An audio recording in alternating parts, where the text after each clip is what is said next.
تو بات بالکل یہ درست ہے کہ ہم ہی کہتے ہیں کہ ہم اپنے آقا پر جان نشاور کرتے ہیں۔ مسلمان تو مسلمان رہے، انسان تو انسان رہے، اللہ نے ہمیں اس نبی کا امتی بنایا کہ جس پہ جانور بھی قربان ہو۔ تو آج ہم اس عظیم ہستی کے ذکر کے لیے حاضر ہوئے ہیں کہ جس کی وجہ سے آج ہمارا ممبر بھی سلامت ہے، قرآن بھی سلامت ہے اور اسلام بھی سلامت ہے۔ اس ہستی کا نام سید الشہداء امام عالی مقام حضرت امام حسین ہے۔ تو میرا تمہید دعوت سخن حضرت علامہ مولانا صاحبزادہ محمد نعیم رضا مصطفی صاحب مائک آپ کے حوالے کرتے ہیں کہ اپنے مواعظ حسنہ سے ہمارے قلوب و اذہان کو منور فرمائیں۔ محبت برا نعرہ لگائیے گا، نعرہ تکبیر،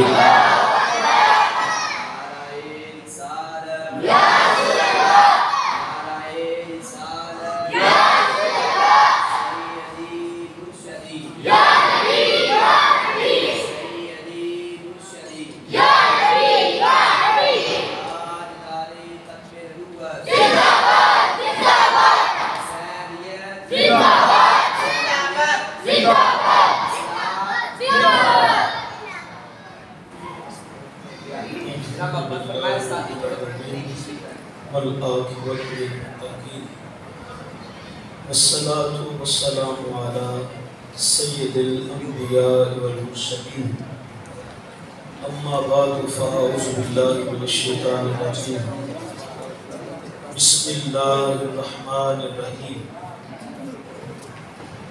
فاذکرونی اذکرکم، صدق اللہ العظیم۔ ان اللہ وملائکتہ یصلون علی النبی یا ایھا الذین آمنوا صلوا علیہ وسلموا تسلیما۔ الصلاۃ والسلام علیک یا سیدی رسول اللہ وعلی آلک وصحبہ یا سیدی یا حبیب اللہ۔ الصلاۃ والسلام علیک یا سیدی یا نبی اللہ وعلی آلک وصحبہ یا سیدی یا محبوب رب العالمین۔ دین کا شباب ہے حسین،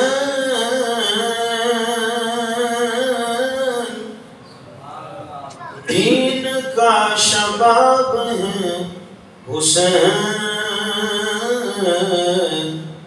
آپ میرے ساتھ اگر مل کر پڑھیں گے تو سب کی حاضری شہزادوں کی بارگاہ میں لگ جائے گی، اس لیے آپ احباب مل کے پڑھیں، پتہ نہیں کس کے منہ کے لیے کریموں کو پسند آ جائے اور سب کا بیڑا پار ہو جائے۔ دین کا شباب ہے حسین، دین کا شباب ہے، دین کا شباب ہے حسین، دین کا شباب ہے، عظمتوں کا باب ہے حسین، عظمتوں کا باب ہے، اور جس کو خود نبی نے سونکا،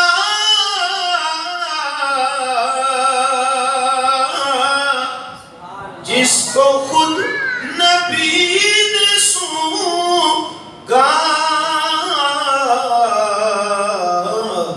ہاں وہی گلاب ہے حسین، ہاں وہی گلاب ہے حسین، ہاں وہی گلاب ہے حسین، دین کا شباب ہے۔ دیکھو یہ زبان اللہ تعالیٰ نے اہل بیت کا ذکر کرنے کے لیے کی، اسے جھوم کے پڑھو ذرا، وجد داری ہو جائے، روحانیت آ جائے، سرور آ جائے۔ دین کا شباب ہے حسین، عظمتوں کا باب ہے،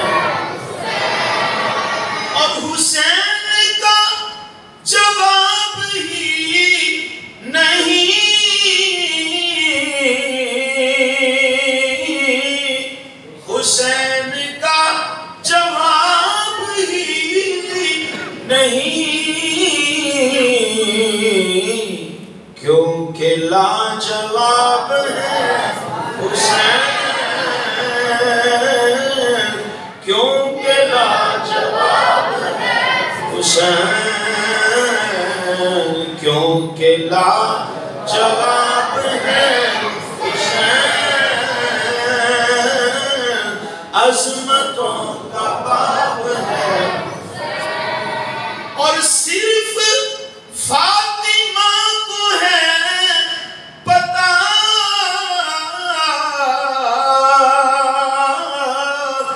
صرف فاطمہ کو ہے پتہ کس قدر نیاب ہے حسین کس قدر نیاب ہے حسین مل کے کہہ دو کس قدر نیاب ہے حسین عظمتوں کا باب ہے حسین دین کا شباب ہے حسین عظمتوں کا باب ہے تمام حمد و ثنا تعریف و توصیف اللہ تعالیٰ جل مجدہ الکریم کی ذات بابرکات کے لیے جو خالق کائنات بھی ہے اور مالک شجاعت بھی اللہ جل وعلا کی حمد و ثنا کے بعد رسول نبی اکرم شفیع امم رسول محتشم اللہ کے پیارے امت کے سہارے رب کے محبوب دانائے وجود مال کے رقاب امم فخر عرب و عجم والی کون و مکان سیاہ لا مکان حضور ختم المرتبت احمد مجتبی جناب حضرت محمد مصطفیٰ صلی اللہ علیہ وسلم کے حضور ناز میں اپنی نیاز مندیوں کا خراج پیش کرنے کے بعد عزتوں کی مسند پہ تشریف فرما حضرات علماء کرام اور قابل صد احترام حاضرین و سامعین السلام علیکم ورحمۃ اللہ وبرکاتہ۔ آج پہلی بار آپ کے اس قوم میں حاضری کا شرف پا رہا ہوں اور آج کی خوبصورت محفل جو کہ سید الشہداء نواسہ رسول جگر گوشہ بطول حضرت امام حسین رضی اللہ تعالیٰ عنہ کی یاد میں انعقاد پذیر ہوئی ہے، مجھے اور آپ سب کو حاضری کا شرف نصیب ہو رہا ہے۔ خلاق عالم اس محفل نور کا ایک ایک لمحہ اپنی بارگاہ میں مستجاب فرما کر میرے اور آپ سب کے لیے ذریعہ نجات بنا دے۔ مختصر وقت کے لیے میں آپ کی توجہ کا طالب چند باتیں مجھے آپ سے کرنی ہیں۔ اللہ کی بارگاہ میں دعا ہے مالک میری زبان پہ کلمۃ الحق جاری فرمائے، حق سن کر سمجھ کر اس کو ماننے کی توفیق عطا فرمائے اور جو اس سے قابل عمل باتیں ہوں اللہ ہمیں اس پہ توفیقات عمل بھی نصیب فرمائے۔ یاد رکھیے انسان کو بنانے کے لیے، انسان کو سنوارنے کے لیے اور انسان کو نکھارنے کے لیے یا یوں کہہ لیجیے کہ انسان کو انسان بنانے کے لیے جو سب سے مؤثر چیز ہے وہ صحبت ہے۔ لائبریریوں میں بیٹھنے سے، کتابیں پڑھنے سے علم تو آ جاتا ہے پر ادب نہیں ملتا۔ ادب ملتا ہے تو کسی اللہ والے کی صحبت سے ملتا ہے۔ ایک بہت بڑے بزرگ ہے، انہیں کہتے ہیں کہ میں نے زندگی کے 20 سال امام احمد بن حنبل کے قدموں میں گزارے ہیں اور فرماتے ہیں کہ میں نے ان سے 18 سال ادب سیکھا ہے اور 2 سال میں نے ان سے علم سیکھا ہے۔ تو یہ ادب کیا ہے؟ اچھی عادات، اچھا اخلاق، اچھا کردار، اچھی خوبیاں، یہ ادب کہلاتی ہے۔ تو یاد رکھیے عادات اچھی بنتی ہیں، خوبیاں اچھی پیدا ہوتی ہیں، اخلاق سنورتا ہے، کردار بنتا ہے، تو یہ کتابوں کے پڑھنے سے نہیں بنتا بلکہ کسی کی نظر کامل سے بنتا ہے۔ اور کسی اللہ والے کی صحبت سے بنتا ہے۔ اسی لیے کسی نے کہا تھا یک زمانہ صحبت با اولیاء بہتر از 100 سالہ طاعت بے ریا۔ ایک ولی کامل کی ایک لمحے کی جو صحبت ہے وہ انسان کو کہاں پہنچا دیتی ہے؟ کہا 100 سالہ طاعت بے ریا، 100 سال کے سجدے، 100 سال کی عبادت، 100 سال کی نمازیں، 100 سال کے روزے، 100 سال کے حج و زکوٰۃ صدقہ خیرات انسان کو وہاں نہیں پہنچاتے جہاں ایک اللہ والے کی ایک لمحے کی صحبت انسان کو پہنچاتی۔ وقت مختصر ہے تو لمبی چوڑی تمہید نہیں مانوں گا، اور مصطفیوں کا ہمارا مزاج بھی ایسا نہیں ہے کہ کسی کا وقت ضائع کرے۔ آپ بڑے قیمتی لوگ ہیں، آپ کا وقت بھی بڑا قیمتی ہے، تو بجائے اس کے کہ میں ایک لمبی چوڑی تمہید باندھوں اور پھر سورہ کبرے ملا کر آپ کو ایک نتیجہ اخذ کر کے دوں، میں سادے لفظوں میں اشارہ کرتے ہوئے آگے گزروں گا اور بڑی جلدی اپنے مضمون کو اپنے پیغام تک پہنچا کر پھر آپ تک پیغام دے کر میں آپ سے رخصت کا طلبگار بھی ہوں گا۔ تو توجہ کا طالب ہوں، یاد رکھیے ایک اللہ والے کی ایک لمحے کی صحبت، یک زمانہ صحبت کا یک صحبت، تو ایک لمحے کی صحبت انسان کو کہاں پہنچا دیتی ہے اور کتنا عظیم کر دیتی ہے۔ کہا جو 100 سال کی بے رعایا عبادت ہے وہ وہاں نہیں پہنچاتی جہاں اللہ والے کی ایک لمحے کی صحبت پہنچاتی ہے۔ اچھا یار، ولی کی ایک لمحے کی صحبت کا یہ کمال ہے، تو پھر بتاؤ علی کی صحبت کا کمال، پھر یہ بتاؤ کہ نبی کی صحبت کا کمال کیا ہوگا، اور پھر امام الانبیاء جو ہیں میرے مصطفیٰ کی صحبت کا کمال ہے۔ دیکھو نا، صحابی کسے کہتے ہیں؟ جس نے ایک لمحے کے لیے حضور کی صحبت کو ایمان کی حالت میں پایا۔ ایک لمحے کے لیے صحابی صحبت سے بنا ہے، تو ایک لمحے کے لیے جس نے میرے محبوب کی، میرے یار کی صحبت کو پا لیا ہے وہ صحابی بن گیا ہے، اور وہ کتنا اونچا ہو گیا ہے۔ ساری دنیا کے غوث قطب ابدال مل کر بھی صحابی تو بڑا اونچا ہوتا ہے، خدا کی قسم کو جس سواری پہ بیٹھ کر میدان جہاد میں جہاد کرتا ہے، سواری کے دوڑنے سے جو گرد اٹھتی ہے اور وہ مٹی اس سواری کے نتنوں میں پڑتی ہے، دنیا کے سارے غوث قطب ابدال مل کر اس مٹی کا مقابلہ کرتے ہیں۔ اتنا اونچا مقام ہے صحابی کا۔ اللہ اکبر، صحابی کون ہے؟ جس کو ایک لمحے کے لیے یار کی صحبت میسر آئی ہے، اور یار جس کو ایک لمحے کے لیے محبوب کی صحبت میسر آ جائے وہ اتنا قدآور ہو جاتا ہے کہ ساری کائنات کے غوث قطب ابدال مل کر بھی اس کا مقابلہ نہیں کر سکتے۔ بتاؤ وہ حسین کتنا بلند ہے جس نے مصطفیٰ کی صحبت میں بچپن گزار دیا ہے، اس حسین کو میرے محبوب نے کتنا بلند و بالا کر دیا ہوگا، اس حسین کو میرے محبوب نے کہاں سے کہاں تک پہنچا دیا۔ اللہ اکبر، دیکھو یہی وہ صحبت ہے۔ ابو بکر آتے ہیں تو صدیق اکبر بنا دیے جاتے ہیں، اسی صحبت کا کمال ہے کہ عمر آتے ہیں تو فاروق اعظم بنا دیے جاتے ہیں، یہی صحبت ہے۔ عثمان آتے ہیں تو شرم و حیا کا بیکر بنا دیے جاتے ہیں، یہی صحبت نے علی کو شجاعتوں کا بادشاہ بنایا ہے، بہادریوں کا تاجور بنایا ہے، یہی صحبت ہے۔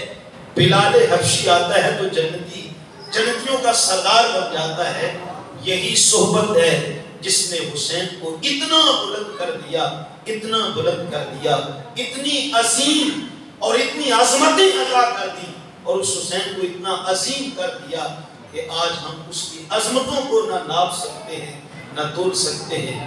میرا حسین کتنا بلند ہے، میرا حسین کتنا عظیم ہے۔ ایک روایت آپ کی سماعتوں کی نظر ہے، فتح مکہ کا دن حضور شاہانہ شان کے ساتھ جب مکے میں داخل ہوتے ہیں تو صحن حرم میں خود پڑے تھے، حضور نے حکم دیا کہ ان بتوں کو توڑ دیا جائے۔ پھر جب بیت اللہ کا دروازہ کھولا گیا تو حضور کعبۃ اللہ کی جب اندر تشریف فرما ہوئے تو کچھ بت مستشرقین مکہ نے کعبۃ اللہ کے اندر بھی رکھے ہوئے، حضور نے اپنے ہاتھوں سے کچھ بتوں کو توڑ دیا، کچھ صحابہ کو حکم دیا کہ ان کو توڑ دیا جائے، کچھ بت بلندی پہ پڑے تھے۔ تو سرکار نے فرمایا اینا علی، علی کہاں ہے؟ علی مرتضیٰ حاضر خدمت ہوتے ہیں۔ حضور حکم ہو تو حضور نے فرمایا علی میرے کندھوں پہ چڑھ جا اور یہ جو اوپر والے بت ہیں ان کو گرا دے، ان کو توڑ دے۔ اب حضرت علی مرتضیٰ رضی اللہ تعالی عنہ حضور کے کندھوں پہ آتے ہیں اور حضور کے کندھوں پہ کھڑے ہو کر وہ جو اوپر والے بت تھے ان کو توڑ دیتے ہیں۔ تو جب بت توڑ دیے گئے تو عرض کرتے ہیں حضور جس کام کے لیے آپ نے مجھے کندھوں پہ چڑھایا تھا وہ بت تو میں نے توڑ دیے ہیں، حضور اب اجازت ہے میں نیچے اتر سکتا ہوں؟ تو میرے آقا نے فرمایا نہیں علی ایک مسئلہ اور بھی حل کرنا۔ حضور وہ کیا؟ ایک زمانہ آنے والا ہے کہ جب میری امت کے سادہ لوگوں کو کچھ لوگ کلمہ گو ہی ہوں گے لیکن وہ گمراہ کریں گے یہ کہہ کر ہمارے بھی دو ہاتھ حضور کے بھی دو ہاتھ، ان کے دو قدم ہمارے بھی دو قدم، وہ بھی چلتے تھے ہم بھی چلتے ہیں، وہ بھی کھاتے پیتے تھے ہم بھی کھاتے پیتے ہیں، ان کے بھی دو کندھے ہمارے بھی دو کندھے، تو گویا وہ ہم جیسے تھے ہم ان جیسے ہیں۔ تو کہا علی اس وقت تو مصطفیٰ کے کندھوں پہ کھڑا ہے، ذرا اتنا تو بتا کہ تو بلند کتنا، دنیا کو خبر ہو جائے ساری دنیا کے کندھے اور ہیں پر مصطفیٰ کے کندھے اور ہیں۔ اللہ اکبر، شرم نہیں آتی لوگوں کو، اسے تول رہے ہیں جو تولے نہیں جا سکتا، اسے ناپ رہے ہیں جو ناپے نہیں جا سکتا، جو عقل خرد کسی زاویے میں آنے والے نہیں ہے۔ یہ تو لوگوں کا دماغ خراب ہو گیا کہ مسجد میں ترازو مار کے بیٹھ گئے، اللہ اکبر۔ اور میرے قبلہ جی فرمایا کرتے ہیں ڈٹھے ورق قرآن دے کھول سارے، ڈٹھے ورق قرآن دے کھول سارے، تیری شان جیا نہیں کوئی ہور ڈٹھا جڑا تیری شان دا کرے مقابلہ، ان عاشقاں اصلی چور ڈٹھا، کوئی نور آکھے کوئی بشر آکھے، پیندا رات نے اے ہو شور ڈٹھا، اللہ والے گل مکا چھٹی تو سہور ڈٹھا۔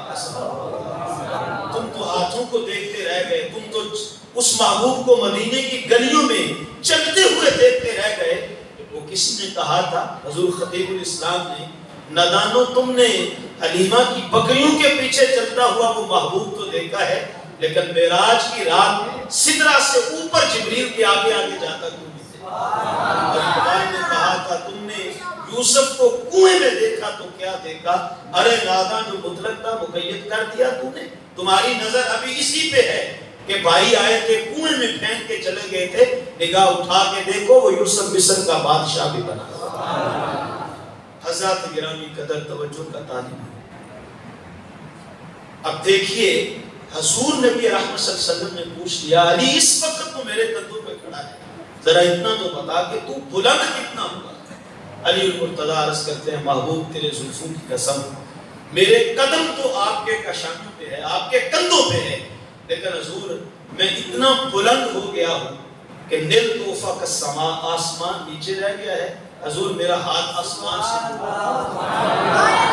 اب میرا خیال ہے عظمت حسین سمجھنے میں دیر نہیں لگے گی، بڑی جلدی آپ سمجھ جائیں گے۔ توجہ یار علی المرتضیٰ شیر خدا کرم اللہ وجہہ الکریم، ایک لمحے کے لیے فتح مکہ کے دن حضور کے کندھوں پہ آئیں تو اتنا بلند ہو جائیں آسمان نیچے رہ جائے اور علی اس سے بھی اوپر چلے جائیں، وہ حسین کتنا بلند ہوگا جس کا سارا بچپن مصطفیٰ کے کندھوں پہ کھیلتے ہیں، وہ حسین کتنا بلند ہوگا جس کا سارا بچپن حضور کے کندھوں پہ کھیلتے گزر گیا ہے۔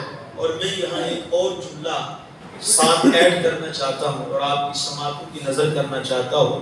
ویسے بلندیاں میرے حسین کا مقدر بنی، بلندیاں میرے حسین کا مقدر بنی ہوئی تھی، یہ مدینے میں تھا تو نانا کے کندھوں پہ بلند تھا، کربلا میں گیا تو نیزے کی نوک پہ۔ یہ تو یزیدی بھی حیران ہو گئے، انہوں نے کہا تھا کہ یار یہ کیسا ہے کہ ہم کاٹ کر بھی نیچے ہیں اور یہ کیسا ہے حسین کہ یہ کٹ کر بھی سر بلند ہے۔ وہ حسین عظمتوں کا نام ہے حسین، رفعتوں کا حوالہ ہے، اور بلندیاں میرے حسین کا مقدر بن چکی تھی۔ حضور تاجدار مدینہ صلی اللہ علیہ وسلم حسین جب پیدا ہوتے ہیں تو حضور ہاتھوں میں لیتے ہیں اور اپنی زبان حسین کے منہ میں ڈال دیتے ہیں۔ اچھا، کبھی اپنی زبان حسین کے منہ میں ڈالتے ہیں اور کبھی حسین کی زبان اپنے منہ میں ڈالتے ہیں۔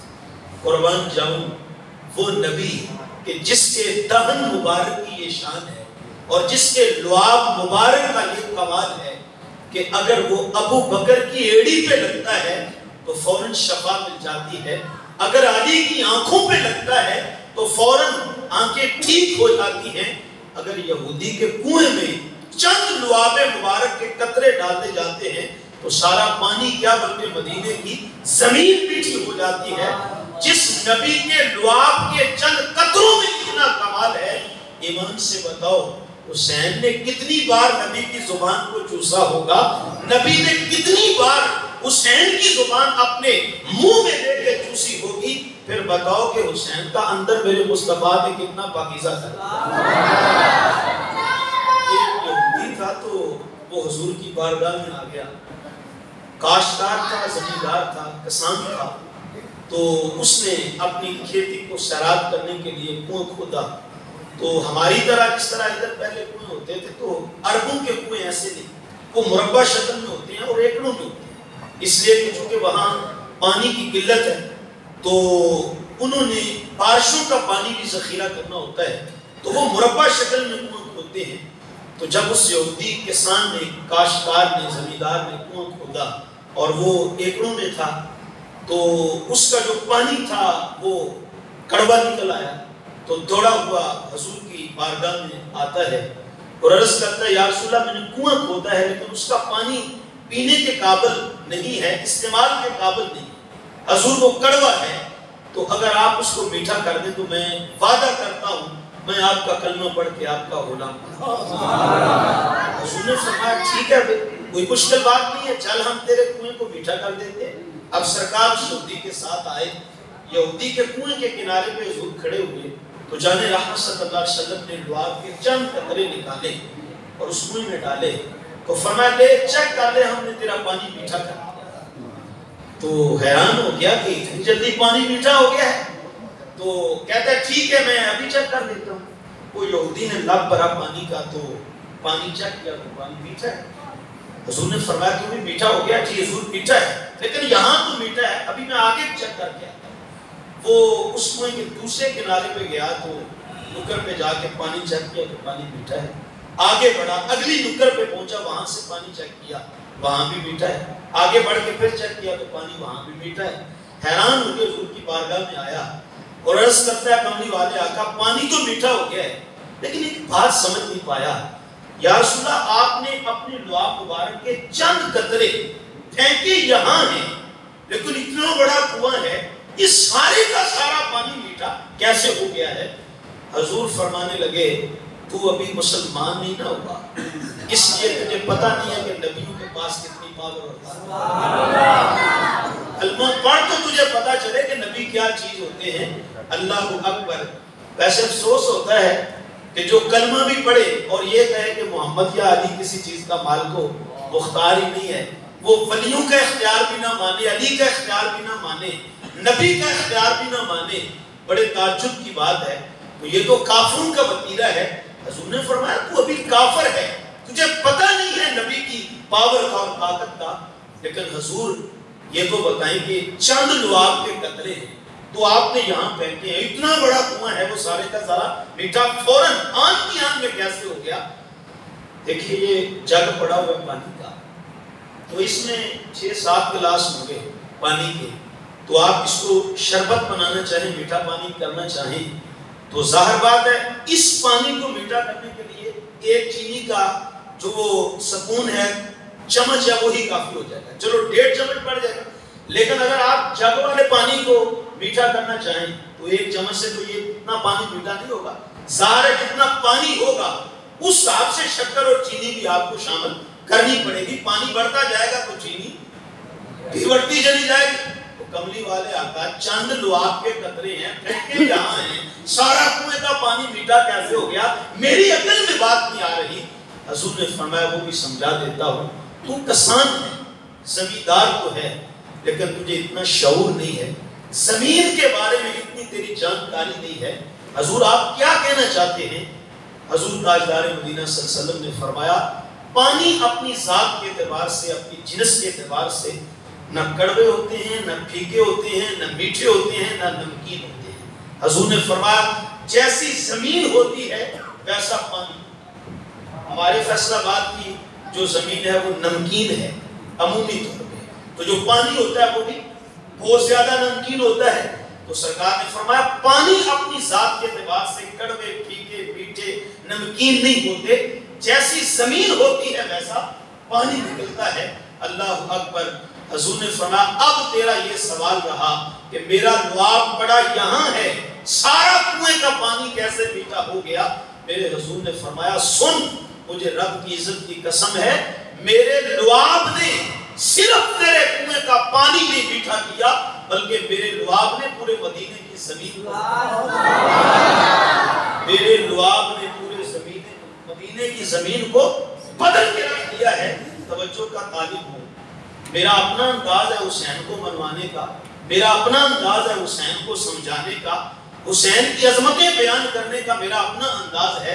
توجہ کا طالب ہوں، یار چند لعاب کے قطرے کنویں میں پڑے تو مدینے کی ساری زمین بدل جائے، تو کیا سمجھتے ہو جس کو میرے مصطفیٰ نے سارا بچپن اپنی زبان چسائی ہوگی یا اس کی زبان چوسی ہوگی، میرے محبوب نے حسین کو کتنا بدل دیا، میرے محبوب نے حسین کو کیسا تراشا ہوگا، میرے محبوب نے حسین کو کیسا سنوارا ہوگا، میرے یار نے حسین کو کیسا نکھارا ہوگا، میرے محبوب نے حسین کو کیسا بنا دیا ہوگا۔ ہاں ہاں، میرے محبوب نے اپنی صحبت میں رکھ کر حسین کو ایسا بنا دیا تھا، ایسا سنوار دیا تھا، ایسا حسین کا کردار بنا دیا تھا، جو حسین کے چہرے کو دیکھتا تھا مصطفیٰ کے چہرے کی زیارت ہوتی تھی، جو حسین کے کردار کو دیکھتا تھا حسین کے کردار سے کردار مصطفیٰ کی خوشبوئیں، حسین کے کردار سے مصطفیٰ جان رحمت کے کردار کی خوشبوئیں آتی۔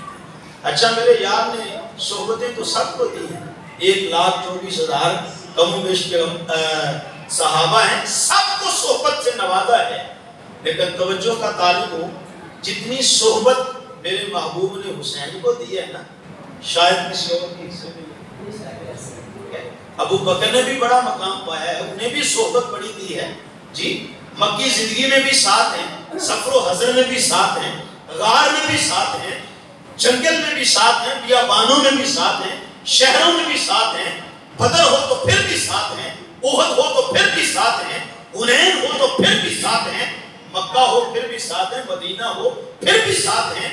اور یہ میں کہتا ہوں کہ یہ صحبت مصطفیٰ کا ہی اثر تھا کہ ابو بکر کو صدیق اکبر بنا۔ کسی نے پوچھا نا کہ آپ جناب صدیق اکبر مدینے میں آ کے بنے ہیں یا مکے میں بنے ہیں؟ تو کہا میں تو صدیق اکبر مکے میں ہی بن گیا۔ اس نے سوال کیا ہوگا کہ جناب نمازیں تو مدینے میں آئی، اگرچہ معراج حضور کی مکی زندگی کا حصہ ہے اور معراج کی شب نمازوں کا تحفہ مل گیا تھا، لیکن نماز با جماعت پڑھنے کا جو اہتمام ہے وہ حضور کی مکی زندگی نہیں بلکہ ہجرت کے بعد مدنی زندگی میں شروع ہوا ہے۔ اور روزے کے علماء سے پوچھئے 2 سن ہجری کو ہجرت کے دوسرے سال فرض ہوئے ہیں، حج مدینے میں ہے، نمازیں مدینے میں ہیں، روزہ مدینے میں ہے، ساری عبادات صدقہ خیرات زکات سب کچھ مدنی زندگی میں ہے، لیکن ابو بکر صدیق مکے میں ہی صدیق اکبر بن گئے۔ اور صدیق اکبر یہ صدیق جو ہے یہ کوئی عام امتیاز نہیں ہے، یہ کوئی عام انعام نہیں ہے، یہ کوئی عام جو ہے وہ اس کو کہہ لیں کہ مقام نہیں ہے۔ خدا کی قسم اس امت کے اندر جو سب سے اونچا مقام ہے وہ مقام صدیقی ہے۔ اولئک الذین انعم اللہ علیہم من النبیین والصدیقین والشہداء والصالحین۔ تو نبیوں کے بعد جو سب سے بڑا مقام ہے وہ مقام صدیقیت ہے. تو ابو بکر کو جو مقام صدیقیت ملا ہے تو کس وجہ سے ملا ہے؟ پوچھا ہوگا کسی نے کہ جناب سب کچھ مدینے میں ہے، ساری عبادات مدینے میں ہیں، لیکن آپ تو مکے میں صدیق اکبر بن گئے، تو پھر مکے میں آپ کو صدیق کس نے بنا دیا؟ تو یہی جواب دیا ہوگا عبادات اگرچہ مدینے میں تھی لیکن یار کی صحبت تو مکے میں بھی تھی. یار کی صحبت تو مکے میں بھی تھی نا. کہا مجھے جو صدیق بنایا ہے تو مجھے محبوب کی صحبت میں بنا. حضرات گرامی قدر، کسی کا پیر کامل ہو اور اس کا شاگرد بھی کامل ہو، ٹھیک ہے، وہ اس کی تربیت میں تربیت پایا ہو، اس کی صحبت میں تربیت پایا ہو، تو لوگ باتیں کرتے ہیں، مثالیں دیتے ہیں، جی فلاں شاگرد فلاں استاد کا چنڈا ہوا ہے، فلاں استاد کا جو ہے وہ تربیت یافتہ ہے. میں سادے لفظوں میں کہوں گا اگر حسین کو سمجھنا ہے تو صرف ایک جملہ کافی ہے، وہ یہ ہے حسین وہ ہے جس کی تربیت میرے مصطفیٰ کی صحبت میں، میرے محبوب کے قدموں میں ہوئی ہے. تو میرے محبوب نے کوئی کمی چھوڑی نہیں ہے. میرے محبوب نے ایسا بنا دیا تھا، ایسا سنوار دیا تھا کہ جو حسین کو دیکھتا تھا حسین کے کردار سے مصطفیٰ جان رحمت کے کردار کی خوشبو آتی ہے. دیکھیے آج ہم نعرے لگاتے ہیں حسینیت، حسینیت، حسینیت، دیکھو حسینیت کو زندہ باد کہتے ہیں، اور اس میں کوئی شک نہیں ہے کہ حسینیت واقعی زندہ باد ہے. لیکن مزہ تب آتا ہے جب آپ کسی کا نعرہ لگائیں لیکن آپ کو اس کے مفہوم کا بھی تو پتا، اس کے مفہوم کا بھی.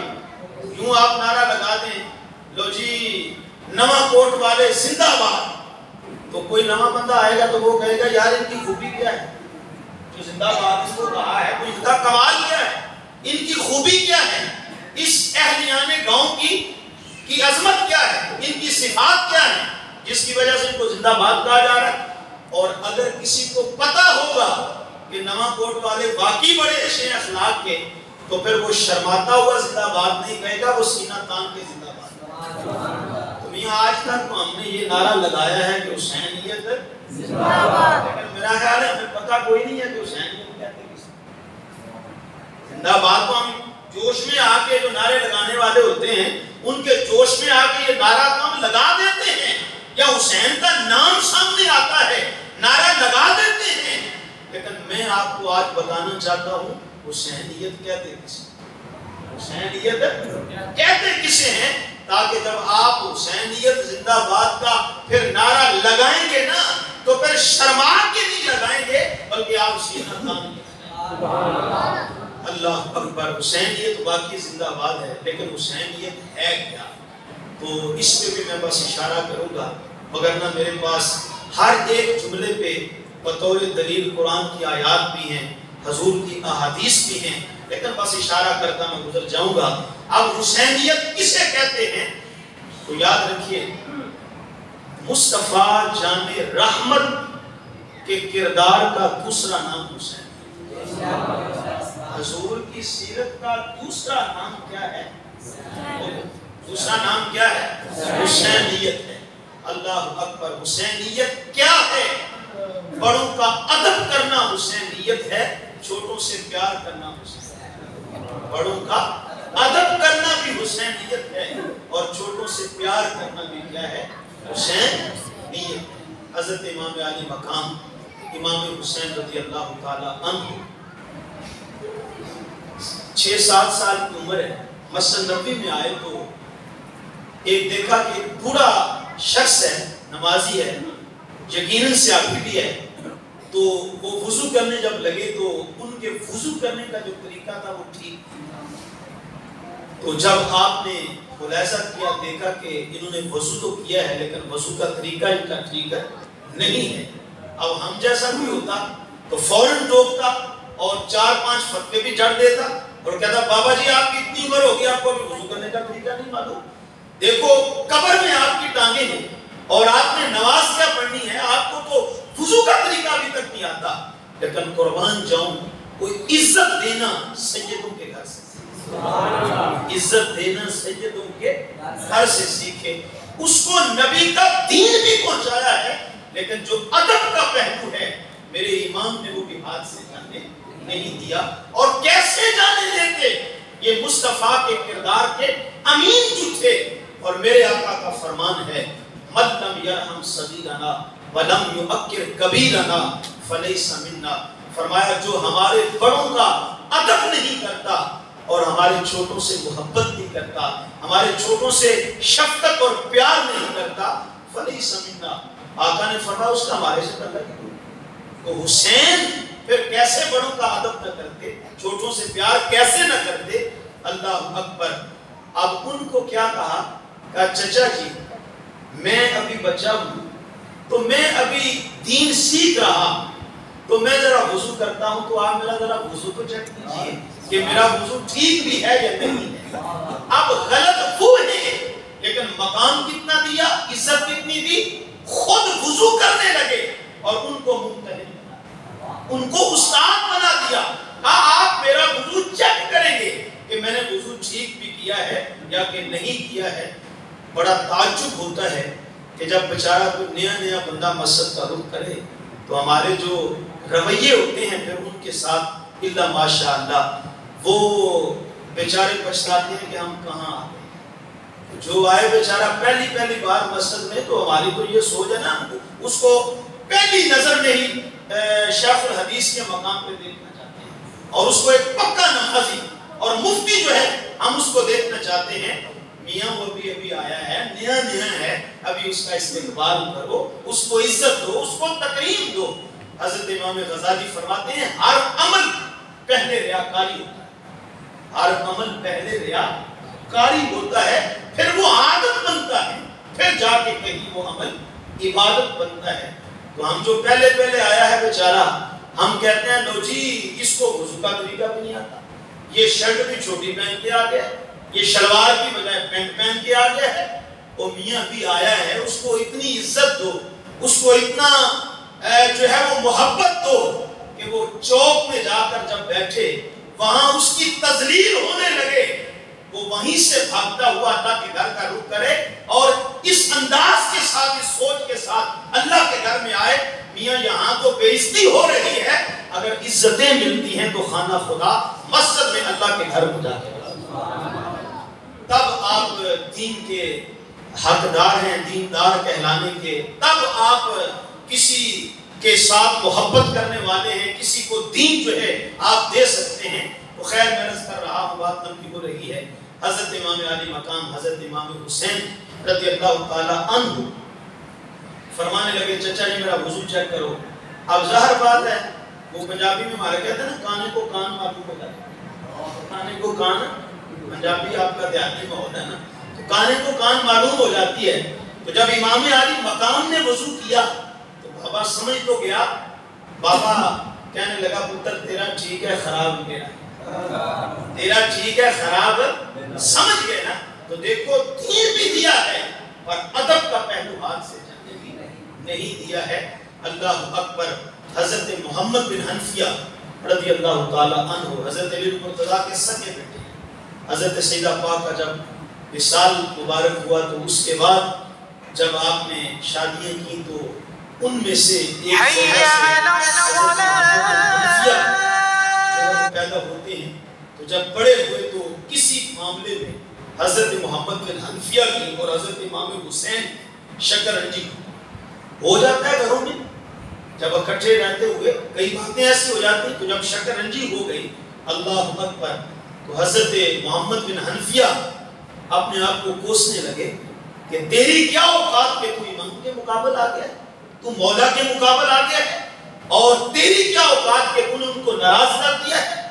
اب سوچنے لگے کہ کوئی ایسا بہانہ ملے کہ میں توڑ کر چلا جاؤں اور بڑے بھائی ہیں معذرت کر دوں، ان کے قدموں میں گروں، قدموں کو تھام کے معافی مانگوں اور ان کو راضی کر دوں. لیکن پھر خیال آیا ایک، اس خیال کی بنا پہ ایک مکتوب لکھا بنام حضرت امام علی مقام. اس مکتوب میں کیا لکھا تھا؟ لکھا کہ اے امام علی مقام اگر باپ کو دیکھا جائے تو پھر تو میں بھی علی کا بیٹا ہوں، آپ بھی علی کے بیٹے. لیکن اس کے باوجود ہمارا باپ اگرچہ ایک ہے لیکن شرف آپ کو نصیب ہے، شرف والے آپ ہیں۔ اس کی وجہ یہ ہے باپ اگرچہ ایک ہے پر شرف آپ کے قدموں میں ہے، اس لیے کہ میری ماں عام ہے اور آپ کی ماں وہ ہے جو مصطفیٰ جان رحمت کے جگر ہے۔ شرف والے آپ ہیں، لیکن بات یہ ہے کہ میرا دل تو کرتا ہے کہ تھوڑا چلا آؤں، آپ کے قدموں میں حاضر ہو جاؤں، لیکن پھر خیال آیا کہ میں جب چل کر آؤں گا تو کہیں شرف مجھے نہ مل جائے، تو میں چاہتا ہوں شرف والے آپ ہیں، یہ آپ کو ہی جچتا ہے اور یہ آپ کے پاس ہی رہنا چاہیے۔ حضور میری چھوٹی سی گزارش ہے، آپ اگر خود تشریف لے آئیں تو میں آپ کا محبتوں سے استقبال کروں گا، اور اس لیے میں نہیں آ رہا کہ شرف آپ کو ہی ملے۔ امام عالی مقام نے جب یہ مکتوب پڑھا تو دیر نہیں لگے، آج تمہاری زندگی اس پہ گزر جاتی ہیں، ناراضگی میں گزار دیتے ہیں، اور اچھے اچھے تقدس معاف رشتے جو ہیں ان کو ہم چھوڑ دیتے ہیں اسی بنا پہ کہ لو جی وہ چھوٹا ہے میں بڑا ہوں، میں حق میں ہوں وہ جھوٹا ہے، اس کو میرے پاس چل کے آنا چاہیے۔ لیکن امام عالی مقام نے یہ نہیں دیکھا کہ چھوٹا ہے یا حق میں کون ہے، اور میرا ایمان تو یہی کہتا ہے کہ دونوں کے درمیان جب شکر رنجی ہوئی ہوگی تو حق پہ تو میرا امام ہی ہوگا، لیکن اس کے باوجود جب مکتوب پڑھا تو میرے امام نے دوڑ لگا دی، دوڑتے ہوئے گئے، محمد بن حنفیہ کو اپنے سینے سے لگا لیا، او میرے چھوٹے بھائی اگر تو یہ چاہتا ہے تو دیکھ تیرا بڑا بھائی جو ہے وہ شفقتوں کے بازو پھیلا کر تیرے تک پہنچ گیا ہے۔ تو میں نے عرض کیا ہے بڑوں کا ادب کرنا بھی حسینیت ہے اور چھوٹوں سے پیار کرنا بھی حسینیت ہے۔ اب ہم اگر حسینیت کے نعرے تو لگائیں اور ہم لنگر بھی پکائیں، نیازیں بھی بانٹیں، لنگر کھائیں بھی، لیکن ہم بڑوں کا ادب ہی نہ کریں، چھوٹوں سے شفقت ہی نہ کریں، تو پھر میاں ہم حسینی بن سکتے؟ دیکھو ایک ہے حسینی بتلانا کسی کو، بہت سارے لوگ ہیں جو کہتے ہیں میں حسینی ہوتا ہوں، اپنے ساتھ انہوں نے اپنے جو ہے وہ لقب بھی لکھا ہوا ہوتا ہے کہ میں حسینی ہوں۔ تو حسینی بتلانا اور چیز ہے اور حسینی بن کر دکھانا یہ اور چیز ہے۔ حسینی بتلانے سے صرف کام نہیں بنے گا، بلکہ کام تب بنے گا جب ہم حسینی بن کے معاشرے کو دکھائیں گے۔ تو حسینیت کیا ہے؟ بڑوں کا ادب کرنا بھی حسینیت ہے اور چھوٹوں سے پیار کرنا بھی حسینیت ہے۔ خیر میں اپنے مضمون کو پورے طریقے سے مینج نہ کر سکا، سمیٹ نہ سکا، آپ کا وقت کافی بیت گیا، بس ایک پیغام آپ تک پہنچا کے اپنی بات کو ختم کر رہا ہوں، وگرنہ حسینیت کی تو ایک لمبی فہرست ہے جی، صدیاں گزر جائیں لیکن یہ کبھی بھی ذکر ختم ہو سکتا نہیں ہے۔ میں نے جب سے ہوش سنبھالا ہے تو جب سے میں دیکھ رہا ہوں خدا کی قسم ذکر حسین دن بدن بڑھتا چلا ہے۔ بڑے لوگ ہیں جنہوں نے لٹریچر لکھے، انہوں نے لیکچر بھی دیے، یونیورسٹی کے اندر کالجوں کے اندر بہت کچھ لکھا، بس ایک تاریخی واقعہ تھا، ہوا سو ہوا گزر گیا، اس کو دوبارہ ذکر کرنے کی ضرورت ہی کیا ہے؟ دو شہزادوں کی لڑائی کسی نے کہہ کر اس کو محو کرنے کی تاریخ کے جو ہے وہ اوراق سے کوشش کی، لیکن یہ زمانہ گواہ ہے کہ جو زمانہ گزر رہا ہے ذکر حسین دن بدن بڑھتا چلا، اور اللہ کا وعدہ ہے فَاذْكُرُونِي أَذْكُرْكُمْ، تم میرا ذکر کرو میں تمہارا ذکر کروں، تم مجھے یاد کرو تو میں تمہیں یاد رکھوں گا۔ توجہ کا طالب علماء تشریف فرما ہے، ان سے پوچھئے فَاذْكُرُونِي بھی بغیر کسی قید کے اور اذکرکم بھی بغیر کسی قید کے ہے، تو یا اللہ ایسا تو نہیں کہ جتنا ہم رب رب کریں گے تو بھی اتنا ہی ہمارا ذکر کرے گا؟ کہا نہیں، تیرا میرا مقابلہ بنتا نہیں ہے، تو مخلوق ہے میں تیرا خالق ہوں۔ اس زمانے میں تو شاگرد استاد کا مقابلہ نہیں ہے، یہاں تو بیٹے باپ کا مقابلہ نہیں ہے، یہاں تو مرید اور پیر کا مقابلہ نہیں ہے، یہ تو بد نصیب ہے جو امتی ہو کے نبی کا مقابلہ نہیں ہے، تو امتی اور نبی کا مقابلہ نہیں ہے۔ تو کہا مخلوق اور خالق کا مقابلہ تو ہے ہی نہیں، تو فانی ہے میں باقی ہوں۔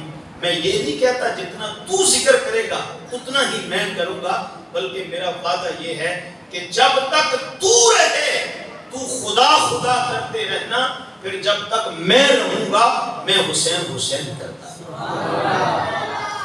تو میرے امام نے تو علی اکبر پیش کر کے بھی رب رب کیا ہے، علی اصغر قربان کر کے بھی رب رب کیا ہے، اونو محمد قربان کر کے بھی رب رب کیا ہے، اور قاسم قربان کر کے بھی رب رب کیا ہے، عباس قربان کر کے بھی رب رب کیا ہے، اپنی جان اس مولا کے سپرد کر کے بھی رب رب کیا ہے۔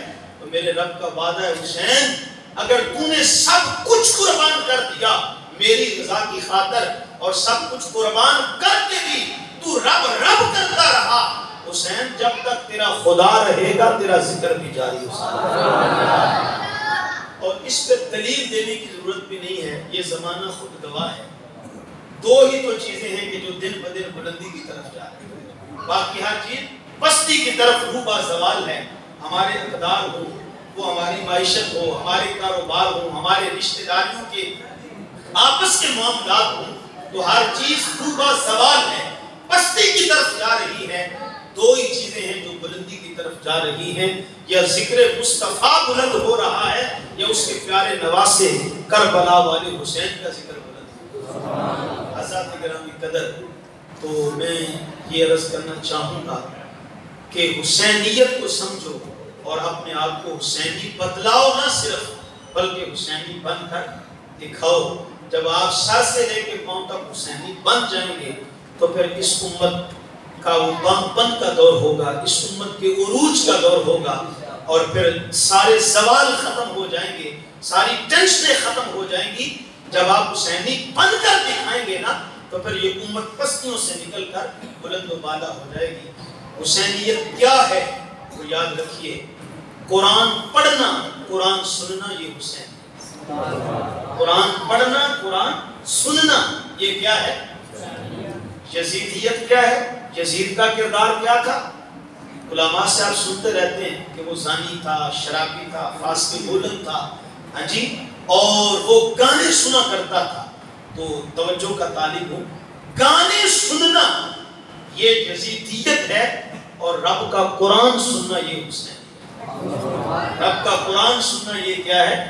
حسینیت ہے۔ کان یقرأ القرآن ویسمع القرآن، یہ سیرت نگاروں نے لکھا ہے کہ میرے حسین قرآن پڑھتے بھی تھے اور قرآن کو سنا بھی کرتے، قرآن پڑھتے بھی تھے اور قرآن سنا بھی کرتے تھے۔ صبر کرنا بھی حسینیت ہے، نماز پڑھنا بھی حسین، سجدہ قضا نہ کرنا بھی حسین نیت ہے۔ میں نے عرض کیا ہے یہ ایک گھنٹے کا مضمون نہیں، یہ پوری زندگی کا مضمون ہے، یہ نہ ختم ہونے والا مضمون ہے۔ لیکن میں بس آپ سے اجازت اور رخصت دے رہا ہوں یہ پیغام دے کر، کان یقرأ القرآن ویسمع القرآن، اگر حسینی کہلاتے ہو یا حسینی پڑھنا چاہتے ہو تو پھر رب کا قرآن پڑھا بھی کرو اور رب کے قرآن کو سنو۔ اس لیے کہ امام تو وہ ہیں کہ جن کا سر کٹ بھی گیا، نیزے کی نوک پہ چڑھا بھی دیا گیا، لیکن پھر بھی تلاوت قرآن جاری۔ تو میاں آئے تو قاری کا گلا خراب ہو جائے نا، ٹھنڈا پانی پی کے چول کھا کے، ہاں جی، تو قاری صاحب کا گلا خراب ہو جائے تو قرآن پڑھنا بڑا مشکل ہو جاتا ہے۔ حسین تیری عظمتوں کو سلام کرتا ہوں، تیرا گلا خراب نہیں، تیرا گلا کٹ بھی گیا ہے، نیزے کی نوک پہ چڑھ گیا ہے، لیکن پھر بھی قرآن کی تلاوت جاری، پھر بھی قرآن کی تلاوت جو ہے وہ جاری و ساری ہے۔ ادارۃ المصطفیٰ یہ قرآن کی فکر کو ہی عام کرنے کا دوسرا نام ہے۔ اور میرے قبلہ جی عالمی مبلغ اسلام ترجمان حقیقت پیرزادہ محمد رضا صاحب کی مصطفی دامت برکاتہ القدسیہ، گلی گلی، نگر نگر، کوچہ کوچہ، بستی بستی، شہر شہر، ملک اور بیرون ملک یہی پیغام عام کر رہے ہیں۔ آفاق کے ہر ہر گوشے میں قرآن سنا کر دم لینا، اب رکنا نہیں، اب تھمنا نہیں، فردوس میں جا کر دم دینا۔ کربلا کا پیغام اور بھی بہت ہے، اور پیغام شہادت اور بھی بہت کچھ ہے، لیکن ایک حسین کا پیغام کربلا میں یہ بھی ہے کہ اس قرآن کو کبھی بھی نہ چھوڑنا، جس قرآن کی تلاوت میں سر تن سے جدا بھی ہو گیا ہے تو پھر بھی جاری رکھے ہوئے ہوں، اس قرآن کو ہمیشہ اپنے سینے سے لگا دیں۔ میرے آقا قرآن اور اہل بیت کو آپس میں جوڑ کے گئے تھے، اور یہ کبھی بھی جدا ہو نہیں سکتی. آپ نے دیکھ لیا کہ سر کٹ بھی گیا لیکن پھر بھی قرآن حسین سے اور حسین قرآن سے جدا نہیں ہوا. اقبال نے جب شکوے کی زبان کھولی تو لہجہ تو سخت تھا. کہا کہ صفحہ دہر سے باطل کو مٹایا ہم نے, تیرے کعبے کو جبینوں سے بسایا ہم نے, نوع انسان کو غلامی سے چھڑایا ہم نے, تیرے قرآن کو سینوں سے لگایا ہم نے, پھر بھی ہم سے گلا ہے کہ ہم وفادار نہیں. اگر ہم وفادار نہیں تو بھی تو دلدار نہیں. یہ شکوہ تھا. اب سنیے گا اس کا جواب آتا ہے. صفحہ دہر سے باطل کو مٹایا کس نے, نوع انسان کو غلامی سے چھڑایا کس نے, میرے کعبے کو جبینوں سے بسایا کس نے, میرے قرآن کو سینوں سے لگایا کس نے. تھے تو وہ تمہارے ہی آبا مگر تم کیا ہو, ہاتھ پہ ہاتھ درے منتظر فردا ہو, ہر کوئی مست مائے ذوق تن آسانی ہے, تم مسلمان ہو یہ انداز مسلمانی ہے, حیدری فقر ہے نئے دولت عثمانی ہے, تم کو اسلاف سے کیا نسبت روحانی ہے, وہ زمانے میں معزز تھے مسلمان ہو کر, تم خار پہ ہو تار کے قرآن ہو کر. آئیے اہل بیت نبوت سے محبت بھی کیجئے اور ساتھ قرآن کو اپنے سینے سے لگا لیجئے, پھر یہ جہاں بھی آپ کا اور وہ جہاں بھی آپ کا. بار دیگر دعا گو بھی ہوں اور میں مبارکباد بھی دیتا ہوں اس حلقہ کے نوجوانان کو کہ جنہوں نے اتنی خوبصورت محفل کا اہتمام کیا. مجھے بھی دعوت دی, آپ سب کو دعوت دی, میں بھی حاضر ہوا, آپ بھی تشریف فرما ہوئے. اللہ کی بارگاہ میں دعا کرتے ہیں مالک ان حسین لمحات کو جو اس کے گھر میں بیٹھ کر اس کے پیاروں کا ذکر سنتے اور سناتے گزرے ہیں, اپنی بارگاہ میں قبول فرما لے اور ہمارے لیے عمل کی راہیں آسان کر دے. وآخر دعوانا ان الحمدللہ رب العالمین. اللہم صلی علی سیدنا مولانا محمد معدن الجود والکرم آلہ و اصحابہ وبارک وسلم وسلم علیہ. مالک اٹھے ہوئے ہاتھ پھیلی ہوئی ڈولیاں خالی نہ رہیں, برکتوں سے مالا مال کر دے, وقت کی بہاریں عطا کر دے, مقدر کی خزاؤں کو نصرت فرما. یا رب جیئیں تو تیرے لیے, مریں تو تیرے دین کے لیے, زندگی کی آخری سانس تک تیرے رسول کے وفادار رہیں. ہماری سوچوں کو پاکیزہ کر دے, خیالوں کو طہارت کا نور دے دے, زبانوں کو سچ بولنے کی توفیق دے دے, ہمارے کانوں کو قرآن کے نغمے دے دے, پاؤں کو مسجد کا رستہ دے دے, ہر علت اور قلت اور ذلت سے رہائی دے دے, اپنے پاک نبی کے پاک در کی گدائی دے دے, اس امت کو پھر سے کھویا ہوا وقار دے دے.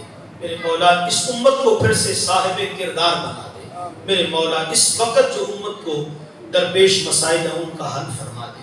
میرے مولا بیکاروں کو کاروبار دے دے, بےروزگاروں کو اچھا روزگار دے دے, بیماروں کو شفا دے دے, بے اولادوں کو صالح مبینہ اولاد دے دے. میرے مولا ہمارے وہ بھائی جو سلاب زندان ہیں ان کی مدد و نصرت فرما, ان کی آنت فرما. وہ آسمان تلے بے آسرا ہیں, بے گھر ہیں, انہیں اپنی رحمتوں کے سائبان عطا فرما. میرے مولا پوری دنیا کے اندر جہاں کہیں بھی مسلمان مقبوضہ ہیں, پریشان حال ہیں, مظلوم ہیں, مولا ان کی مدد و نصرت فرما, اسلام کو غلبہ عطا فرما. میرے مولا اپنے محبوب کا صدقہ آج کی اس محفل ذکر حسین کو اپنی بارگاہ میں قبول فرما.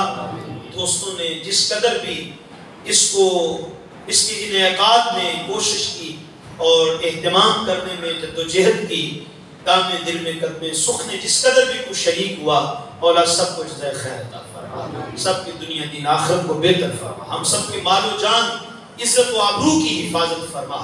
لی خمسۃ اطفی بہا حر الوباء الحاتمہ المصطفیٰ والمرتضیٰ وابناہما والفاطمہ وَأُفَوِّضُ أَمْرِي إِلَى اللَّهِ إِنَّ اللَّهَ بَصِيرٌ بِالْعِبَادِ. صلی اللہ تعالی علی سیدنا و مولانا محمد وعلی آلہ و اصحابہ اجمعین برحمتہ.